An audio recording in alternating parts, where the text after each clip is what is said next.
Hi guys, welcome to our channel Anand academy. நம்ம இன்றைக்கி current affairs April 24 பார்க்க போகிறோம். ஃபஸ்ட்டு ஸ்டார்டிங்கில் முக்கிய தினங்கள் பார்த்தோம் அப்படின்னா, தேசிய பஞ்சாயத்து ராஜ் தினம் வந்து எப்போ செலிப்ரேட் பண்ணுறோம் பார்த்தோன்னா April 24 தான் நம்ம வந்து செலிப்ரேட் பண்ணுறோம். இது எதுக்காண்டி பார்த்தோன்னா, பஞ்சாயத்து ராஜ் அமைப்பு வந்து என்னென்னா 73வது அரசியலமைப்பு திருத்த சட்டம் வந்து 1992 வந்து நம்மளுக்கு அமல்படுத்திருப்பாங்க. அதை குறிக்கிற விதமாக தான் இந்த வந்து அமல்படுத்திட்டு அந்த சட்டத்தை வந்து April 24, 1993 வந்து நடைமுறைக்கு வந்திருக்கும். ஸோ அந்த நடைமுறைக்கு வந்தனால தான் நம்ம என்னவா செலிப்ரேட் பண்ணுறோம் அப்படின்னா, தேசிய பஞ்சாயத்து ராஜ் தினமாக வந்து செலிப்ரேட் பண்ணுறோம். இது எந்த பிரிவின் கீழே வருதுன்னு பார்த்தோம் அப்படின்னா, பகுதி 9 ஷரத்துகள் பார்த்தோம் அப்படின்னா 243 243 ஓ வரைக்கும் நம்மளுக்கு இருக்கும். சரியா? இந்த நம்மளுக்கு இந்த பஞ்சாயத்து ராஜ் வந்து நடைமுறைக்கு வந்த நாள் தான் April 24. நெக்ஸ்ட்டு நம்ம பார்த்தோம் அப்படின்னா, இந்தியாவில் எந்த வங்கி புதிய டிஜிட்டல் கொடுப்பவன்களுக்கான மின்னணு வழி பணப்பிடித்தம் தொடர்பான விதிமுறைகள் வந்து 2026 வந்து வெளியிட்டிருக்குன்னு பார்த்தோம் அப்படின்னா, இந்திய ரிசர்வ் வங்கி. அதாவது என்ன அப்படின்னா, இந்திய ரிசர்வ் வங்கி டிஜிட்டல் பரிவர்த்தனை பாதுகாக்கிறதுக்கும் எளிமையாற்றுக்கவும் மற்றும் டிஜிட்டல் கொடுப்பவங்களும் நம்ம பணம் ட்ரான்ஸ்ஃபர் பண்ணுறோம்ல, அதுக்கு வந்து மின்னணு வழி பணப்பிடித்தம் வந்து கொண்டு வந்திருக்காங்க. அதுக்கான சில நடைமுறைகளையும் வந்து கொண்டு வந்திருக்காங்க. அதான் வந்து டிஜிட்டல் பேமெண்ட்ஸ் மேண்டேட் ஃப்ரேம்வொர்க் 2026 என்ற புதிய விதிமுறைகளை வந்து April 21, 2026 நம்மளுக்கு வெளியிட்டிருக்காங்க. ஸோ இதோட முக்கிய அம்சங்கள் என்னென்னு நம்ம பார்த்தோம் அப்படின்னா, ஃபஸ்ட்டு வந்து இதோட பயன்பாட்டை பார்க்கலாம். இதோட பயன்பாட்டில் வந்துட்டு இந்த கார்டு ஹோல்டர்ஸ் யூபிஐ மற்றும் முன்பணவு செலுத்த கட்டண கருவிகளுக்கு வந்துட்டு மூலம் செய்யப்படும் தொடர்ச்சியான டிஜிட்டல் கொடுப்பவனுக்கு இந்த விதிகள் வந்து பொருந்தும். இப்போ நான் அடிக்கடி யூபிஐ யூஸ் பண்ணுறாங்க, அதுக்கப்புறமேட்டு வந்துட்டு முன்பணம் செலுத்தப்பட்ட கட்டண கருவிகள், அதாவது பிபிஐ வேலட்ஸ் யூஸ் பண்ணுறாங்க, அதே மாதிரி டிஜிட்டலில் தான் வந்து அவங்க பணம் ட்ரான்ஸ்ஃபர் பண்ணுறாங்க அப்படின்னா அவங்களுக்குலாம் இந்த ரூல்ஸ் வந்து பொருந்தும் அப்படின்னு சொல்லியிருக்காங்க. இப்போது ஓடிபி இல்லாத பரிவர்த்தனை வரம்பு பார்த்தோம் அப்படின்னா, அதாவது ஓடிபி இல்லாமல் நம்ம வந்து சென்ட் பண்ணுறோம் அப்படின்னா அதில் 15,000 வரைக்கும் வந்து தொடர் கட்டணங்களுக்கு வந்து என்ன இதெல்லாம் வந்து என்ன பண்ணுவாங்கன்னா வரும். இந்த சந்தா, மின்சார கட்டணம், இஎம்ஐ போன்றவங்களுக்கெல்லாம் ஒவ்வொரு முறையும் ஓடிபி அல்லது கூடுதல் அங்கீகரிப்பு அமைப்பு வந்து தேவையில்லை அப்படின்னு சொல்லியிருக்காங்க. நெக்ஸ்ட் வந்து பார்த்தோம் அப்படின்னா, அதிகபட்ச வரம்பு வந்துட்டு அதாவது காப்பீடு, பரஸ்பர நிதி, மியூச்சுவல் ஃபண்ட்ஸு, கடன் அட்டை, கிரெடிட் கார்டு கட்டணங்களுக்குலாம் இந்த வரம்பு வந்து 1 லட்சம் வரைக்கும் இருக்கும். அதாவது 1 லட்சத்துக்கு மேலே போச்சுன்னா இந்த விதிகள்லாம் பொருந்தும். அதே மாதிரி அந்த இதில் 15,000க்கு மேலே இருந்தால் நம்மளுக்கு இந்த விதிகள்லாம் வந்து பொருந்தும்னு சொல்லியிருக்காங்க. அதே மாதிரி மேண்டேட் பதிவு செய்யும்போது முதல் பருவத்துக்கு மட்டும் வந்து இந்த கூடுதல் அங்கீகார அமைப்பு வந்து கட்டாயமாக்கப்பட்டிருக்கு. நெக்ஸ்ட்டு வந்துட்டு அதே மாதிரி பணம் எடுப்பதற்கு 24 மணி நேரத்துக்கு முன்னதாகவே வந்து வாடிக்கையாளர்கள் வங்கிகள் அறிவிப்பு அனுப்ப வேண்டும். அதில் பரிவர்த்தனை விவரங்கள் மற்றும் ரத்து செய்யும் வசதியும் இருக்க வேண்டும்னு சொல்லியிருக்காங்க.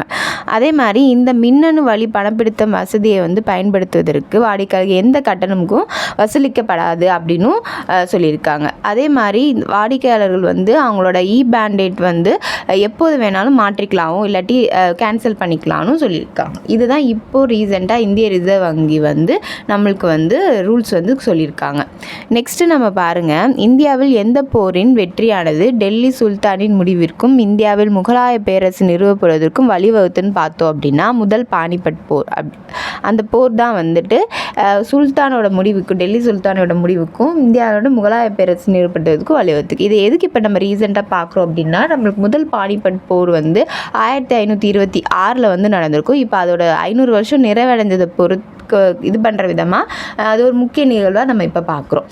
இப்போ வந்துட்டு April 21 நம்மளுக்கு என்ன ஆயிருக்கும் அப்படின்னா 500 வருஷங்கள் நிறைவடைஞ்சிருக்கும். இப்போது இந்த முதல் பானிபட் போர் எங்கே நடந்துச்சுன்னு பார்த்தோம் அப்படின்னா, இந்தியாவில் இருக்க ஹரியானாவில் உள்ள பானிபட்டில் தான் நடந்திருக்கும். இது முகலாய பேரரசை நிறுவிய பாபருக்கும் டெல்லி சுல்தானின் கடைசி சுல்தானான இப்ராஹிம் லோடிக்கும் வந்துட்டு இடையே நடந்துச்சு அப்படின்னு சொல்கிறாங்க. இதில் வந்து பாபரோட படை வந்து லோடியின் பெரிய படையை வந்து தோற்கடிச்சு இப்ராஹிம் லோடியை வந்து அந்த போரில் வந்து கொண்டிருப்பாங்க.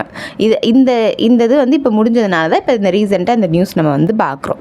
சரி, இப்போ அடுத்த கொஸ்டின் பாருங்கள். பருவநிலை மாற்றம், பல்லுயிர் பாதுகாப்பு மற்றும் பழங்குடியினர் உரிமைகளை பாதுகாப்பது ஆகிய தளங்களின் ஆற்றிய பணிகளை அங்கீகரிக்க எவ்விருது வழங்கப்படுகிறதுன்னு பார்த்தோம் அப்படின்னா கோல்ட்மேன் சுற்றுச்சூழல் விருது.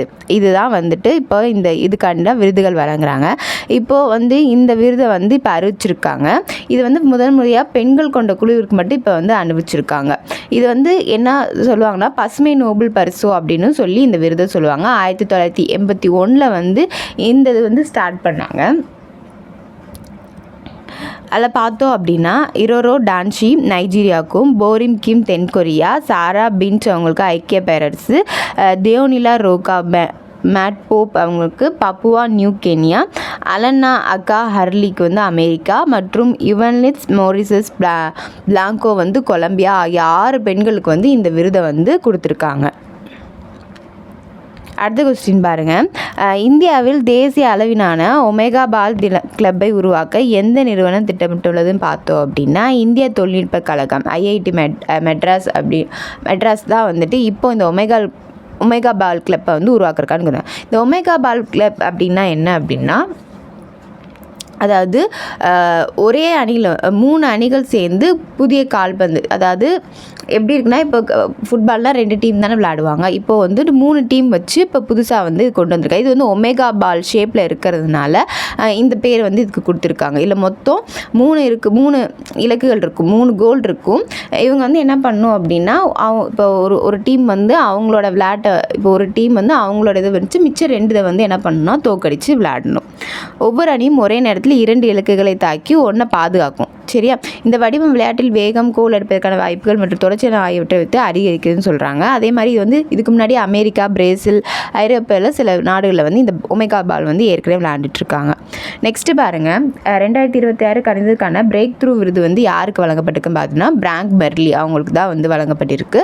இது வந்து அறிவியலின் ஆஸ்காரோ அப்படின்னு சொல்கிறாங்க இந்த பிரேக் த்ரூ விருதுகளை. இதை பார்த்தோம் அப்படின்னா வாழ்க்கை அறிவியல் பிரிவில் வந்துட்டு Jean Bennett, Katherine A High, Albert Maguire, Stuart Orkin மற்றும் ஸ்லீலே தின் அவங்களுக்கும், அடுத்து ரோசா ரா மெக்ட்ரஸ் மற்றும் பிரைன் ட்ரெய்னர் ஆகியோருக்கும் வந்து இந்த விருதை வந்து கொடுத்துருக்காங்க. வாழ்க்கை அறிவியல் பிரிவில்.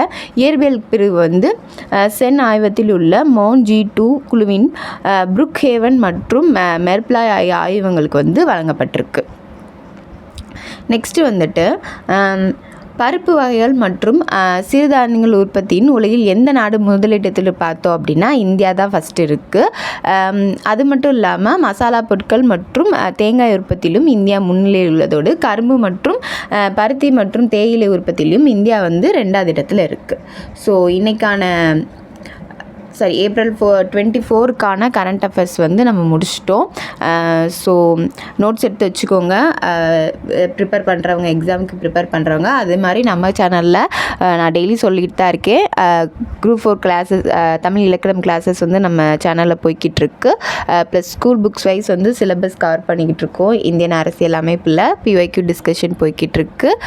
ப்ளஸ் வந்து நம்ம ஆப்டிடியூட் கிளாஸஸும் நம்ம சேனலில் போய்கிட்டு இருக்கு.